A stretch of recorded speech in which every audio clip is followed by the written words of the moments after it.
Muy buenas noches, como siempre es un gusto saludarlos. Estamos en Sala de Prensa de Noticias Caracol Ahora, inmediatamente después de la edición central de Noticias Caracol. Hoy vamos a hablar de un tema que personalmente me toca el corazón, como le ha pasado a muchísimos colombianos. El joven se llama Luis Álvarez Campuzano. Luis es un muchacho que vive en la ciudad de Sincelejo, la capital del departamento de Sucre. Habita más exactamente en el barrio Altos del Rosario, un barrio humilde de esta ciudad de nuestro Caribe colombiano. Luis se convirtió desafortunadamente en noticia en las últimas horas por ser víctima de un hecho de odio, de intolerancia, de violencia absurda y sobre todo de indiferencia de la sociedad. Afortunadamente digo que hoy, después de esa indiferencia, pues su caso ha generado conmoción, porque pues lo hemos conocido, lo hemos contado en los medios de comunicación, porque como el caso de Luis, hay muchos en Colombia. Luis era atacado verbalmente, era objeto de burlas, de matoneo, bullying, como le llaman ahora, por su condición sexual. Un joven gay, un joven homosexual de 17 años, repito, de un humilde barrio de Sincelejo. Tuvo una discusión con uno de esos bárbaros que tanto se burlaban de él, ahí, en la misma cuadra donde vivía. Por reclamarle a uno de esos intolerantes, este muchacho de la misma edad, con unos rasgos absolutamente criminales, lo atacó con un machete y le quitó una mano. Además del problema que sufría, de la persecución de la que era víctima, fue objeto de este salvaje y brutal ataque por parte de este salvaje joven de esa misma localidad. Luis se convirtió en el símbolo de ese país que no queremos ver, un país intolerante, un país que discrimina y un país que ataca a una persona por su condición sexual, porque por eso fue que atacaron a este joven, a Luis Álvarez Campuzano. El tema rápidamente se convirtió en tendencia en redes sociales con el numeral Luis no está solo. La Fundación Sucre Diversa lanzó una colecta, y más que la colecta para recoger dinero, para instalar una prótesis en el brazo de Luis, pues sirvió para llamar la atención sobre un tema, repito, del que hoy nos ocupamos. Por eso hemos invitado a Marcela Sánchez, ella es directora ejecutiva de Colombia Diversa, una de las tal vez más organizaciones más importantes del país, si no la más importante, en luchar en la reivindicación de esos derechos de la población LGBT. Marcela, un gusto saludarla y gracias por acompañarnos en Sala de Prensa. Gracias, Juan Roberto. ¿Cómo les va? Bueno, ¿qué han sabido, lo primero, qué han sabido ustedes de Luis? ¿Cómo está hoy? Bueno, Luis está en proceso de recuperación. Obviamente todavía está en un proceso de aceptar la nueva situación que está teniendo. Podríamos decir que todavía está en shock. Le estamos pues proveyendo atención psicológica que la necesita y que pues de la EPS todavía no ha sido posible conseguir la cita y no podíamos esperar a que haya una cita, hay que atenderlo de urgencia. Entonces se le está brindando esta atención psicológica también para que pueda ir superando su trauma, pero también un acompañamiento a la familia como tal, porque esto es un problema que afecta pues no solamente a él individualmente, sino a su familia, pero también incluso al entorno comunitario en el que vive. Esto tiene un impacto, imagínense, tiene un impacto indirecto en todos nosotros y nosotras como sociedad, imagínense en el entorno inmediato de su barrio. Él de todas maneras está esperanzado, está optimista, pero sin duda en estos procesos de cambio en su vida, pues va a haber un shock importante que va a tener que ir asimilando progresivamente. Marcela, ¿usted ha podido hablar con él? Yo no he hablado con Luis. Nosotros acompañamos, digamos, el proceso con la organización Sucre Diversa, que está en directo contacto con él. No queremos abrumar a Luis. Hemos tenido, de hecho, algunas conversaciones con medios de comunicación, quienes han sido unos grandes aliados, como usted mismo, Juan Roberto, decía inicialmente, de muchas de las luchas por la discriminación y la violencia y los derechos que hemos conseguido lesbianas, gays, bisexuales y personas trans en Colombia. Pero también queremos no abrumar a Luis. Luis es un joven de 17 17 años, que está en un momento de crisis, que tiene mucha presión encima, y yo sé que queremos saber qué pasa con Luis, queremos conversar con él, pero para mí me parece importante respetar su proceso, respetar también su condición, no revictimizarlo, respetar su dignidad y de pronto no abrumarlo, entendiendo que queremos ayudarle, pero no abrumarle. Yo creo que es importante también respetar ese propio proceso de él y quizás privilegiar la conversación, por ejemplo, con su mamá, en este caso. Eso es importante y tampoco volverlo un circo, faltaría más. La idea no es esa y Claramente. tiene toda la razón, Marcela. Marcela, ¿qué han sabido del agresor? No sabemos del agresor. Me parece importante también enmarcar esto de manera distinta. Como todos ya sabemos, el agresor también, o sí, el ofensor, también es un adolescente, también es un joven. Eh, Creo que no hay que, si bien cometió un error y cometió un delito, por supuesto, y esto pues ya está reglamentado para el caso de los adolescentes y el proceso penal especial que tienen los adolescentes y las autoridades, el bienestar familiar, que es el encargado de proteger a los menores, pues tendrá que iniciar un proceso, o debe haber iniciado un proceso de restablecimiento de derechos, no solamente para Luis como víctima, sino también para el joven agresor, es decir, porque también es un joven y también tienen que ver las condiciones en las cuales está. Y también quisiera enmarcar esta discusión en si un joven se atreve a coger un machete para agredir a otro por su orientación sexual, no habla solamente de ese joven, habla de lo que como sociedad somos y de lo que como sociedad pensamos frente a las orientaciones sexuales y las identidades de género distintas. Es decir, cuando un joven es capaz de tomar un arma para agredir a una persona por su condición sexual, está representando lo que esa sociedad piensa sobre esas personas. Y él de alguna manera se siente legitimado socialmente para esa conducta. Entonces creo que este caso nos hace, digamos, pensar que no son esos locos ni salvajes que cogen un arma a matar a otro. Realmente esas personas representan unos prejuicios sociales que todos hemos manejado en algún momento de nuestras vidas y que no nos hemos dado cuenta de lo peligrosos que son, porque puede que algunos no se atrevan a tomar el arma, pero fíjense que hay algunos que sí se atreven a ponerlo. Claro. Entonces, estos prejuicios van escalando. Es decir, esto no empezó hace 12 días, el 31 de julio, cuando tomaron un machete, cuando como usted mismo lo decía, esto empezó antes y nadie lo paró. Esto empezó con el chiste, con la burla, con el mariquita, con el ajá, con el loquita, y pensamos que son palabras inofensivas, que todos además y todas las hemos usado y creemos que son inofensivas, pero no entendemos que esto escala.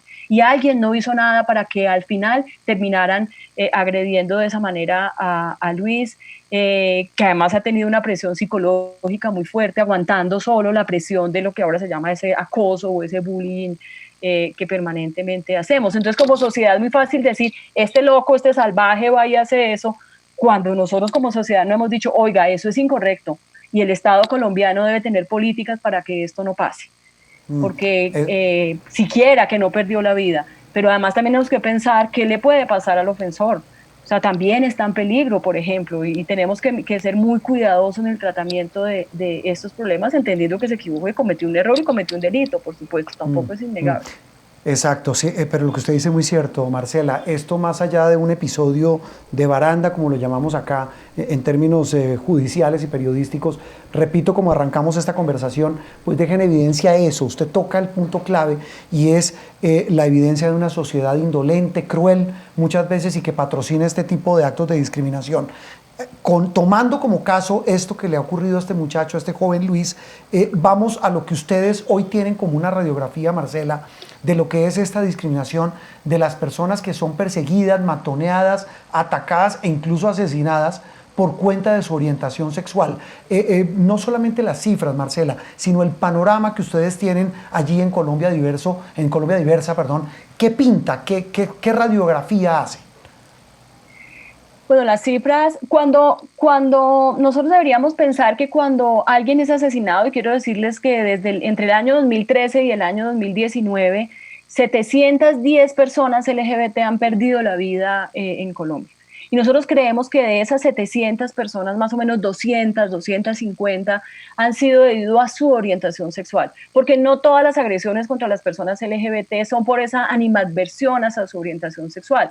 En este país se pierde la vida a veces por unos motivos increíbles. Pero, digamos, más o menos la tercera parte de esos es por esa animadversión contra la orientación sexual y la identidad de género, que nosotros llamamos estos homicidios motivados por el prejuicio, o lo que la gente conoce como el odio, motivados por el odio. Y en este año llevamos más o menos 27 homicidios de personas LGBT, cifras que incluso en el Estado colombiano antes eran invisibles, porque no hay todavía una variable consolidada que permita registrar estos homicidios. Entonces hay datos, digamos, dispersos en varias entidades del Estado que también han hecho esfuerzos por cambiar esto. Consideramos, por ejemplo, ¿qué pasó en el colegio de Luis Fernando? Si hubo, por ejemplo, también episodios de burlas o de discriminación en el colegio, o si de pronto trabajaron, y esto ya fue trabajado en el colegio, porque cuando hubo toda esta discusión sobre los manuales de convivencia y todas estas marchas que hubo en el país, realmente se desvió la discusión de lo importante. Esta discusión no era si queríamos volver homosexuales a los niños y las niñas, porque además eso es imposible, nadie vuelve homosexual al otro, sino que era una conversación sobre esto exactamente que le pasó a Luis Fernando. ¿Cómo hacemos para evitar que haya violencia contra adolescentes en el colegio, en las familias, en los entornos comunitarios o barriales?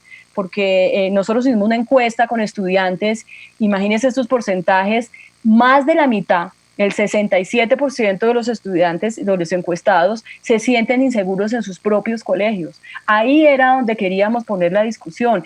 No teníamos que ir a hablar ni siquiera con los adolescentes, las niñas y adolescentes, sino con los profesores, con los docentes, con el personal administrativo, para que tengan herramientas para poder evitar que esto pase. Esta es una conversación que tenemos que tener con el Estado. ¿Qué hace el bienestar familiar? ¿Qué hace el Ministerio de Educación? ¿Qué hace las Secretarías de Educación para prevenir esto? Hay una ley de acoso en Colombia, hay por ley que crear unos comités contra el acoso y la convivencia. ¿Qué están haciendo? Porque esta muestra, como usted decía, hay muchos Luis Fernandos. Hay muchos casos como este que son invisibles. Por fortuna, este salió a la luz, pudimos ayudarlo, vamos a ayudarlo, pero no queremos solamente quedarnos en darle una prótesis que además sea funcional, poderle garantizar oportunidades y restablecimiento de derechos. El colegio tiene que adaptarse a la nueva situación ahora de Luis Fernando cuando vuelvan, o virtualmente hacerle un acompañamiento. Pero es un caso entre miles que quedan invisibles. Ahí es donde tenemos que tener la conversación. Hay una corresponsabilidad entre el Estado, las familias y la sociedad, cada uno de nosotros, por evitar que esto pase. Este caso nos está gritando al oído: ¿usted qué está haciendo para que esto no pase? Usted ven que se burlan de una persona gay en la calle, usted se queda callado. Usted ve que hay padres de familia que chantajean a sus niños y a sus niñas, a sus propios hijos, diciéndoles que si no cambian su orientación sexual, no les van a dar para la universidad, les van a quitar las redes sociales. Ahora en COVID, en plena pandemia, en plena cuarentena, les restringen las redes sociales, que es una forma de comunicación con sus amigos. Muchas veces solamente los amigos saben que ellos son gays y no en su propia familia. Entonces creo que este caso realmente es un grito desesperado por favor, sociedad, hagamos algo, esto es real, esto le quita la vida a la gente, le quita la vida a niños, niñas y adolescentes. Y yo creo que ahí es donde hay que poner la discusión de Luis Fernando y casi que agradecer esta oportunidad a ver si hacemos algo distinto. Si reaccionamos. Marcela, los datos que entrega eso es una cascada de información. Hay uno que me llamó poderosamente la atención, usted lo mencionó, que un niño una persona desde niña no la hacen homosexual, como tampoco la convierten a heterosexual, porque me llamó la atención un dato de una encuesta de la Universidad de California sobre personas LGBT en Colombia, que esa fue publicada a comienzos de este año, usted me corrige, y dice una cosa que yo quiero tratar de entender y ayúdenos a los televidentes a entender. Dice que 1 de cada 5 personas encuestadas ha recibido terapia de conversión. ¿Eso qué es? ¿Cómo así? ¿Hay una terapia para que una persona deje de ser homosexual? No. Yo tengo que ser muy clara en que no, la orientación sexual de una persona, sea heterosexual o sea homosexual o bisexual, no se puede cambiar mediante terapia. Respeto a las personas que por creencias religiosas piensan que esto es posible y esto pues es incontrovertible. Yo no, si alguien cree que puede cambiar su orientación sexual y tiene una experiencia de vida y se sometió a una terapia voluntariamente y es adulta, yo no lo puedo controvertir porque pues son sus creencias, digamos, espirituales y religiosas. Pero desde el punto de vista, digamos, de salud, una persona profesional de la salud, psicóloga o psiquiatra, que someta a una persona a una terapia de conversión de su orientación sexual o su identidad de género, estaría cometiendo, digamos, una falta grave. Sino un delito. Y desde el punto de vista de los derechos humanos, eso es tortura. O sea, uno no puede someter a una persona. Y claro, yo puedo poner el ejemplo, una cosa es someterla a una conversación a ver si cambia y a una serie de conversaciones, pero aquí hemos llegado incluso a choques eléctricos para cambiar la orientación sexual de una persona. Entonces, no es posible cambiarla, es desde el punto de vista de derechos humanos, repito, tortura, y esto podría ser denunciado. Es decir, si una persona, en el caso de niños, niñas y adolescentes, si lo llevan los padres, yo creo que es todavía también más delicado.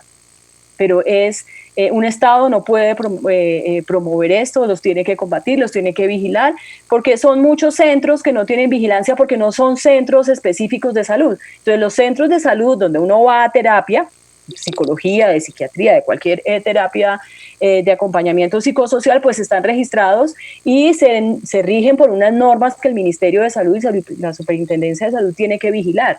Pero estos otros centros no son centros que sean vigilados, y de alguna manera están haciendo prácticas pues que se salen digamos del control del Estado y es muy delicado, y yo también quisiera llamar la atención sobre eso. La atención es que le pregunto porque entiendo que hay esos centros donde ponen electroshock, hacen terapias psicológicas, les privan de alimentación, los desnudan, les dan medicamentos psiquiátricos, les suministran inyecciones masivas de testosterona. Es que pensé que esto era ficción. O sea, ¿existen esos sitios? Existen esos sitios, claro, existen esos No, sitios qué horror, por Dios. y existen en varios países del mundo, y obviamente también tienen pues fachadas, pues nadie va a poner un centro donde diga aquí se cura la homosexualidad, pues porque eso sería ilegal, porque la homosexualidad no es nada no es una enfermedad, no es un delito, entonces digamos no tendría ninguna forma de hacerlo, digamos, tan transparentemente, entre comillas. Marcela, ¿en Colombia hay? ¿Ustedes tienen información de si Hemos hay esos? hemos tenido casos de jóvenes que han denunciado que sí han estado en estos centros, pero pues obviamente tienen mucho miedo de denunciar.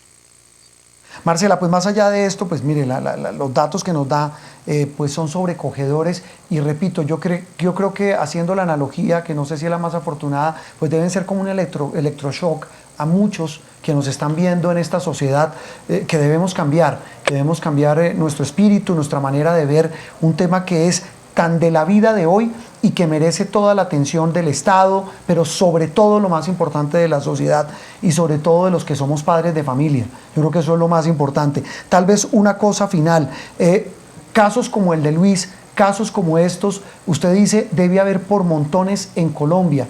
Un joven, una persona que nos esté viendo en este momento, ¿a dónde puede acudir si es objeto, víctima de este tipo de atropellos, de seguimientos, de matoneo o de ataques, como en el caso de Luis? ¿A dónde puede acudir? Porque también vemos que las cifras de impunidad son altísimas. Sí, sí, yo creo que el primer espacio que debería ser de protección sería idealmente la familia, y lo digo idealmente porque a veces es el espacio más peligroso para niños, niñas y adolescentes, tristemente, en muchos temas, desde el abuso sexual hasta este tipo de manipulación y chantaje emocional a las personas LGBT, pero a veces también uno encuentra personas en la familia que pueden ser aliadas. Esto puede sonar muy simple, pero de verdad una persona, nosotros como personas lesbianas, gays, tenemos la experiencia de haber confiado en un familiar, en tener a alguien de confianza en el que yo le pueda decir, me está pasando esto, tengo angustia, y la angustia no es por ser lesbiana, la angustia es porque sé que me van a rechazar y sé que tengo que lidiar con esto. Entonces, ojalá encontrar una persona de confianza con la que se pueda hablar. Uno va midiendo las aguas, como se dice. También muchas veces en el colegio hay profesores y profesoras sensibles, hay el orientador, la orientadora del colegio es un espacio también que puede ser importante. Ahora uno se puede encontrar con personas que son completamente adversas y puede ser, digamos, contraproducente. Es importante también en las comisarías de familia también debería haber personal capacitado para tratar estos temas, pero también nos encontramos que el Estado tiene que hacer un esfuerzo importante en ese sentido. Lo que han encontrado los jóvenes también es mucho apoyo ahora en las redes sociales, que tiene de bueno como tiene de malo, pero tienen, yo creo que con un espacio, digamos, de conversación con pares también es muy importante, que uno sienta que hay otro que es igual a uno y que siente la misma experiencia. Eso también, digamos, llena el corazón y llena de ánimo a las personas, no sentirse solas. Cuando uno se siente gay o lesbiana o trans, siente que es el único en la vida y que está solo, y realmente hay muchas organizaciones también, hay mucha información en internet, hay páginas especializadas en niños, niñas y adolescentes que sienten que desean distinto, que sienten que tienen una orientación sexual distinta y encuentran información apropiada para su edad. No van a encontrar información como todos estos mitos que nos venden la sociedad. Es información adecuada a su edad, no les van a dar información que no necesitan ni que no pueden procesar. Yo creo que llegando al lugar adecuado, certificado, conocido, seguro, van a encontrar información adecuada, como digo, y ojalá las familias acompañaran este proceso. Yo creo que lo ideal es que las familias acompañaran este proceso y que los padres y madres de familia encontraran herramientas, porque duele, porque no saben cómo manejarlo, porque como socialmente se cree que la homosexualidad y el transgenerismo es algo terrible, entonces están llenos de dudas, llenos de temores, llenos de prejuicios, y es muy importante darle herramientas, es muy importante conversar abiertamente de esto. Hoy fue Luis Fernando, sí. Mañana no sabemos qué, hay hasta suicidios por esta razón. Uno de cada 4 personas han intentado quitarse la vida por rechazo. Esto no debería ocurrir, debe producirnos vergüenza. La homosexualidad no debería producir vergüenza. Lo que debería producir vergüenza es la falta, el rechazo a la homosexualidad. Eso es lo más importante. Lo que debe producir vergüenza es la intolerancia y la discriminación. Marcela, un gusto haber conversado contigo en esta charla aquí en Sala de Prensa, y ojalá esto sirva para generar conciencia y tratar de buscar salidas a un tema que, repito, es una dolorosa realidad de nuestra sociedad. Mil gracias por habernos acompañado. Muchas gracias, Juan Roberto. Marcela Sánchez, la directora ejecutiva de Colombia Diversa. El caso de Luis no está solo. Repito, un caso que nos debe a todos ponernos a reflexionar, como decía nuestra invitada, sobre el tema de la igualdad, de los derechos y, sobre todo, lo más importante, de la tolerancia. Terminamos Sala de Prensa. A continuación, Signo Pesos, aquí en Noticias Caracol Ahora.